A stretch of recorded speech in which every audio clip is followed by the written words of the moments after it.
Hello दोस्तों, मैं अतुल शर्मा स्वागत करता हूं आपका आपके YouTube channel study with Atul Sharma में। दोस्तों, जैसा कि मैंने आपको बताया है कि मैं आपको 10th क्लास का मैथ पढ़ाऊंगा। चलो 10th क्लास का मैथ पढ़ते हैं। दोस्तों, मैंने आपको ये बताया था कि मैं संख्या पद्धति से स्टार्ट करूंगा।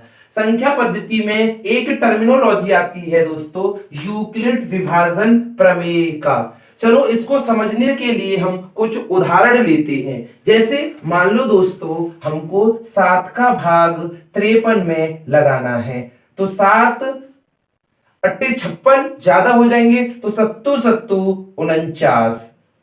बच्चों 13 में से 9 गए तो आप जानते हो 4 बचेंगे, और 4 में से 4 गए 0। अब दोस्तों, ये हमने भाग छोटी छोटी क्लासों से पढ़ते आए हैं, हमको इनमें कोई प्रॉब्लम नहीं होनी चाहिए। हम ये भी जानते हैं कि इसको भाजक कहते हैं। जो ये संख्या, इसको भाजक कहेंगे, इसको भागफल कहते हैं दोस्तों, भागफल कहते हैं। और इसको भाज्य कहते हैं, भाज्य। और ये शेषफल होता है। ये दोस्तों शेषफल होता है। ये हम छोटी छोटी क्लासों से पढ़ते आए हैं कि इसको भाजक बोलेंगे, इसको भागफल बोलते हैं, इसको भाज्य बोलते हैं, और इसको शेषफल बोलते हैं। तो भाज्य बराबर दोस्तों भाजक इंटू भागफल प्लस शेषफल होता है, शेषफल होता है। दोस्तों, भाज्य बराबर भाजक इंटू भागफल प्लस शेषफल होता है। तो कहने का मतलब 53, भाज्य क्या है यहां पर 53, तो 53 बराबर भाजक 7 हुए दोस्तों, यहां पर 7, भागफल क्या है दोस्तों 7, और शेषफल है आपका ये 4। तो दोस्तों ये समझ में आया, भाज्य बराबर क्या होता है, भाजक इंटू भागफल प्लस शेषफल। और दोस्तों हम ये भी जानते हैं कि जो शेषफल होता है वो या तो 0 होगा या 0 से बड़ा होगा, तो भाजक से छोटा होगा।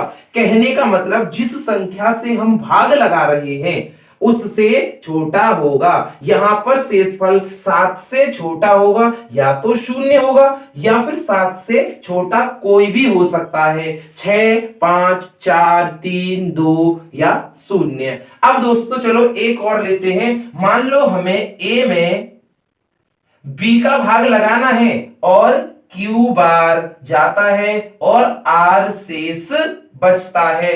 तब हम दोस्तों इसको कैसे लिखेंगे, भाज्य हमारा कितना है, भाज्य A, तो A बराबर फिर लिखेंगे भाजक मतलब B, जिससे हम भाग लगा रहे हैं B, इंटू भागफल कितना आया था Q, प्लस शेषफल यहां दोस्तों 7 है, शेषफल यहां दोस्तों R है, तो हम R लिख लेंगे। तो इसका मतलब A बराबर BQ प्लस R।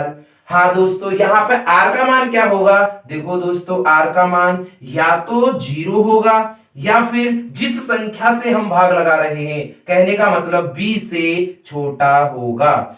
इन दोनों स्टेटमेंट्स को ही हम यूक्लिड विभाजन प्रमेय का कहते हैं। अब इसे यूक्लिड विभाजन प्रमेय का ही क्यों कहते हैं, क्योंकि हम इस समीकरण को बहुत पहले से ही जानते हैं, तब हम इसको यूक्लिड विभाजन प्रमेय का क्यों नहीं जानते थे।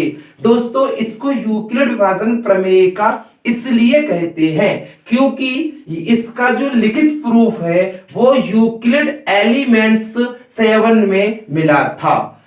दोस्तों समझ में आया यूक्लिड विभाजन प्रमेय का क्या है। यूक्लिड विभाजन प्रमेय का कुछ नहीं है, ओनली एक भाग करने की प्रोसेस है। बस भाग करने की प्रोसेस को ही हम यूक्लिड विभाजन प्रमेय का कहते हैं।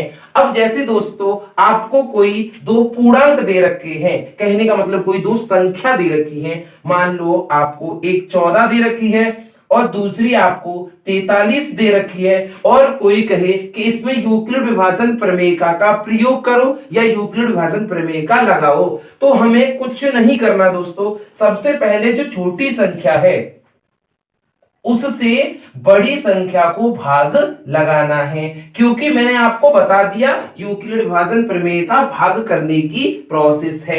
अब देखो 14 3 42 होते हैं दोस्तों, 42 और शेष 1 बच गया।